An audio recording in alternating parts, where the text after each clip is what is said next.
አቤቱ ደግሰው አልቋልና ከምድርም ፍቅር ጠፍቷልና ኦርቶዶክስ ከመሆን እግዚአብሔር ምስክሬ ብሞት ተቆራርጬ ታርጄ ብሞት ይሻለኛል። እኔ ልጆቼን ባጣ ይሻለኛል። ልጆቼን ነው የምልህ ብሞት ይሻለኛል። እኔ ኦርቶዶክስ የምትባልን ለማየት ነው የምጠየፈው። ለምን በምትሰሩት ስራችሁ ገልጿችኋል። ስራችሁ በጣም የሚያማር ስራ አላችሁ።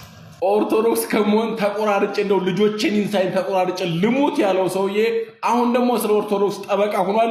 ሰላም ኦርቶዶክስ አይታላችሁ፣ እግዚአብሔር ይመስገን በጣም ደህና ነኝ። ያው የተለመደ ነገር ነው፣ ዮኒ ማኛ የሚያደርገው ነገሮች ናቸው። ነገር ግን በተለይ እኔ እዚህ ጋር አጽንኦት መስጠት የምፈልገው ምንድነው ከ8 ወር በፊት ወይም ደግሞ ከ7 ወር በፊት ከኦርቶዶክስ ወደ ቤተክርስቲያን ወጥቶ የፕሮቴስታንቱን ዓለም ሲቀላቀል ወደ ኦርቶዶክስ ና ብለው ልጆቹ ኮሜንት ላይ ሲያደርጉለት እንዲያው ኦርቶዶክስ ከመሆን ልጆቼን ይንሳኝ ተቆራርጬ ልሙት፣ እናንተ የምትሰሩት ስራችሁ ገልጿችኋል አለ። በመጀመሪያ ደረጃ ማንኛውም ሰው ኦርቶዶክስን መወከል አይችልም። እኔ ኢቭን አቡነ ማትያስ ራሳቸው ኦርቶዶክስን መወከል አይችሉም፣ ኦርቶዶክስ ወከለቻቸው እንጂ። እንዳውም አንተ አሁን ላይ እንኳን ወደ ኦርቶዶክስ መመለስ እፈልጋለሁ እያልክ ነው አይደለ? መመለስ የምትፈልግ ከሆነ አቡነ ማትያስን ቅዱስ አባታችንን አቡነ ተክለ ሃይማኖትን ይቅርታ መጠየቅ አለብህ። በጣም ስትሳደብ ነበረ፣ አፍን ስትከፍት አፍን ስታላቀቅ ነበረ። እንዲያውም ባለፈው አንተ ቤት የገባሁኝ ጊዜ ይህን ልነግርህ ነበረ። ቀለሜ አስወረደኝ እንጂ ከቀለሜ ጋር ከአንተ ጋር ተናግሮ አስወረደኝ እንጂ ይሄን ልነግርህ ነበር የገባሁት፣ ያንኛው ምክንያቴ ማለት ነው።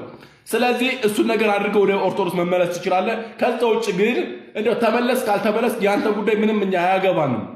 ፕሮቴስታንት የሚሉት ነገር እናውቃለን። ሙስሊሙም ደግሞ አንድ ተጽዕኖ ፈጣሪ ሲመጣ ከሱ ስር ያሉ ሰዎች ወደኛ ይመጣሉ ይላል። እኔ ምን አገባኝ እንዴ? መጣ አልመጣ ሄዳ አይመለከተኝም እኮ። አንድ ሰው ሲል ነፍሱን ያድናል እንጂ እኔን አያድነኝም። ለኔ የሚጨምርልኝ የሚቀንስብኝ ነገር የለም። ነገር ግን በሱ መዳን ምክንያት በሰማይ መላእክት ደስታ ይሆናል ይላል አንድ ሰው በክርስቶስን ሲቀበል ማለት ነው።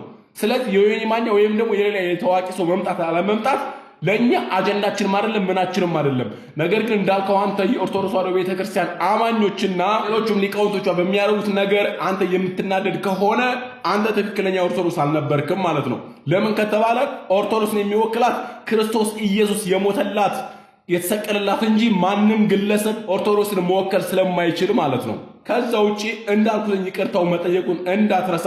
እዛ ውስጥ ያላችሁ ኦርቶዶክሳውያን ደግሞ እዚህ ጋር ሆናችሁ ደግሞ አሁን ላይ እንደው ዮኒ ማኛ እንደሚታወቀው ትንሽ ኮይኗ ስትጠርበት ወይም ደግሞ ፎሎወር ሲጠርበት ይመጣና አላካል ደጋፊያን ደግሞ ነቃፊ ይሆናል።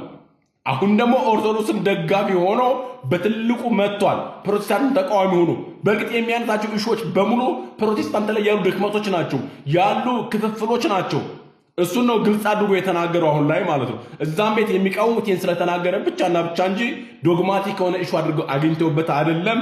ወደ ኦርቶዶክስ መጣህም አልመጣህም ግን እኛ አጀንዳችን አይደለም። የምትመጣ ከሆነ ደግሞ አንተ ኦርቶዶክስ ተዋሕዶ ቤተክርስቲያን ኢየሱስ ክርስቶስ እንደሚወክላት አስበህ እንጂ አቡነ ማትያስ ወይም ደግሞ እከሌ እንደማይወክላት ማመን ማወቅ መቻል አለብህ ማለት ነው። እየሞከርኩ ነው። በናፍቆት የምታቃጥለኝን ኦርቶዶክስ በመሳደብ በመራገም እርሷን ለመርሳት እየሞከርኩኝ ነው። አቶ ትዝታው ሳሙኤል ከሐዋሳ አገልግሎቱ ጨርሶ ወደ አዲስ አበባ ሊመጣ ሲል እናቱ ያገኙትና ለምንድን ነው ግን ከኦርቶዶክስ አናት ላይ የማትወርደውና የራስን የማታስተምረው ሲሉት እየሞከርኩ ነው። በተናገርኩ ቁጥር ስህተቴን እየተመለከቱ የሚያርሙኝን ኦርቶዶክሳውያን በስድብ እያጥረገረኩኝ ዝምባም ጸበል ቀጂ ጣውላ ተሸካሚ እያልኩኝ እነሱን ከኔ ለማራቅ እየሞከርኩኝ ነው። እነዛ የተረጋጉ መዝሙሮቼን ማይክልን ቢዮንሴን በሚያስንቅ ሁኔታ ለውጬ ለመደሰት እየሞከርኩኝ ነው። ለአንድ አዳም አንድ ሔዋን ነው የሚለውን ሕግ ጥሼ ሌላ ሚስት ጨምሬ ለመደሰት እየሞከርኩኝ ነው። ኢየሱሴ ለቢዝነሴ ብዬ ቆርጬ ተነስቼ ናና ኢየሱስ እያልኩ ለመሸቀል እየሞከርኩ ነው። በናፍቆት የምታቃጥለኝን ኦርቶዶክስ በመሳደብ በመራገም እርሷን ለመርሳት እየሞከርኩኝ ነው። ማዘርየው እኔማ ትዝታው ብዬ ነበረ ቃየነውን ክብኝ ብለው ወደ ቤት ተመለሱ። ጥሪ መቀበል ለምን ፈራ? ንፍጣም እያልክ ነው የተሳደብከው አይደል? ጥሪ መቀበል ለምን ፈራ? ጸበል ቀጂ ነው ምናምን መናናቅ አይደለም። እንዲያውም ቀላሉ እሱ ነው አይደለ? አንተ ጠበል ቀጂውን አንጠባጥበ በወንጌል አንተ ያንተ ጥሪ ምንድነው? ክርስቲያን ማድረግ ነው አይደል? ለምን አልቀበልም አልክ? ትዝታው እስቲ ንገረኝ። ስሙ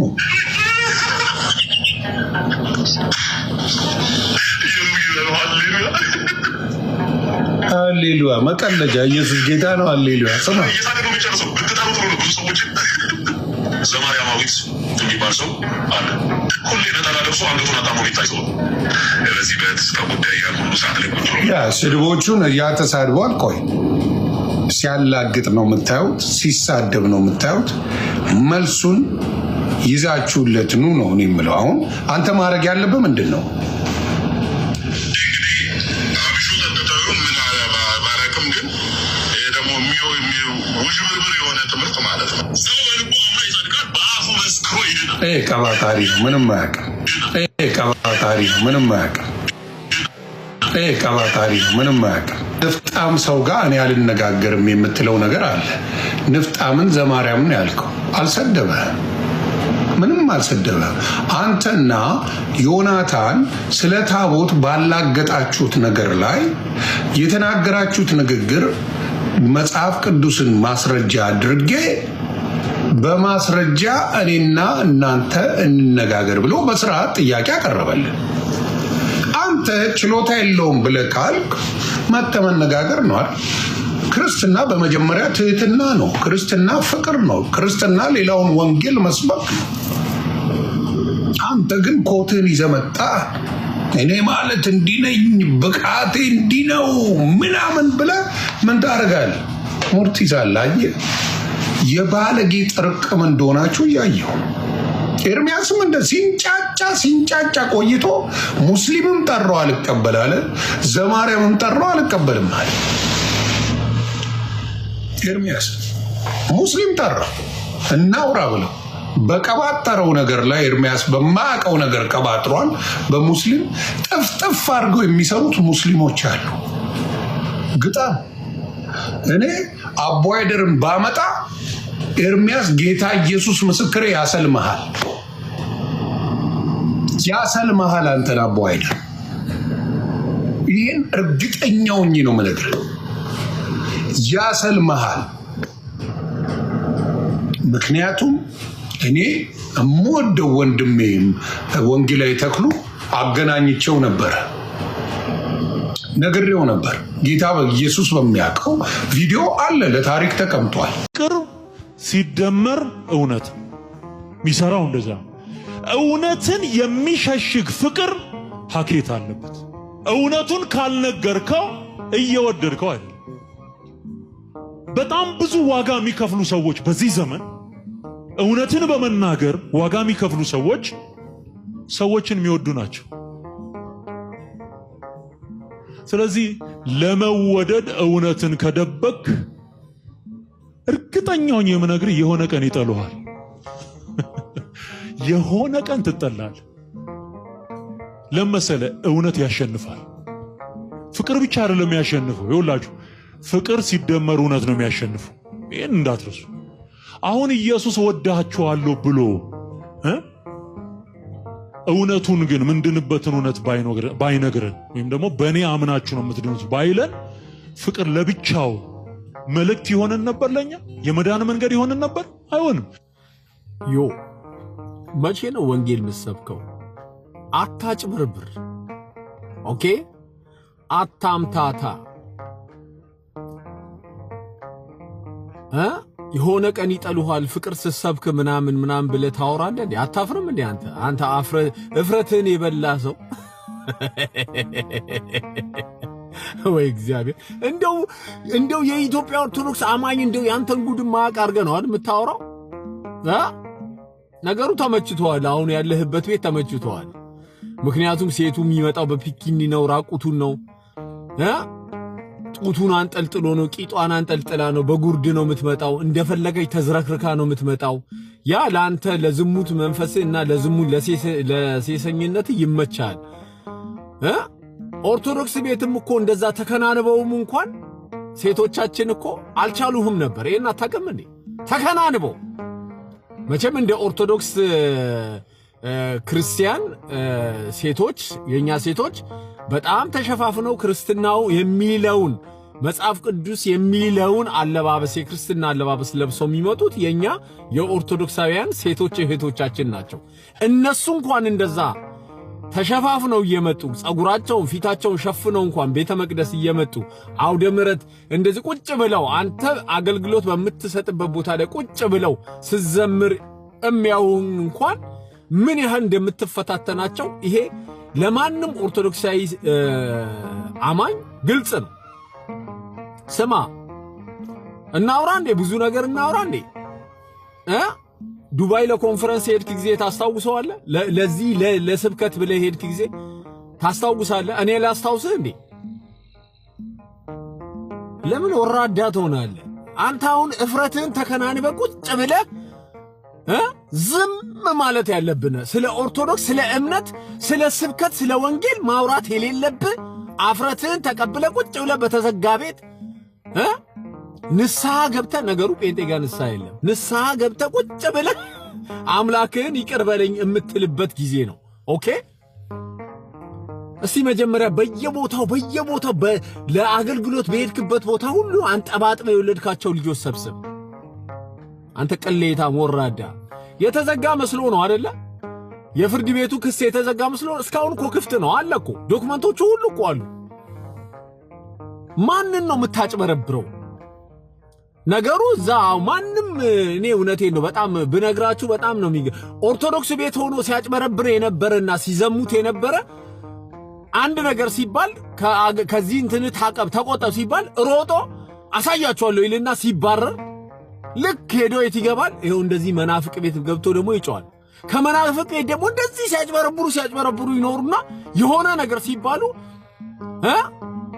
ይቅርባሉ ይማሩኝ እንዲህ አጥፍቻለሁ እንዲህ ተሳስቼ ነው ማተቤን የበጠስኩት ይልና ሮጦ ደግሞ ኦርቶዶክስ ቤት ይመጣሉ አታምታቱ ይሄን ፒፕል ትሰማለህ ወንጌል ሰብካ አይደለም እያንዳንድ እየኖርክ ያለው ቢዝነስህን ነው የምታሳድደው እኔ አዝረግጬ ነው የምነግርህ ለዚህ ነው እኔ የትኛውም ሰባኪ ተከታይ የትኛውም ዘማሪ ተከታይ የትኛውም የሃይማኖት ሰው ተከታይ አይደለም እኔ የኢየሱስ ክርስቶስ ተከታይ ነኝ ኦኬ የኢየሱስ ደቀ መዝሙር ነኝ እንድታቅ ስለዚህ አታጭበርብሩ ወንጌል ስበክ አንድ ቀን 10 ዓመት ከኦርቶዶክስ ቤት ወጣ 10 ዓመት ሞልተዋል አንድ ቀን ወንጌል ስትሰብክ አልታየህም ሰባኪም ደግሞ አይደለም ለዛ ነው ነገሩ ልምድ የለህም ያንተ ልምድ መጮህ ብቻ ነው ማንም አዝማሪ እንደሚጮህ ሆኖ ሲጮህ የሚሰማው እንጂ ሌላ ነገር የለም ድምጽ ስላለ ብቻ ነው እኮ እንጂ አንተ እኮ እውነቴን ነው የምልህ አንተ እኮ በጣም የምታሳፍር ወራዳ ሰው እኮ ነህ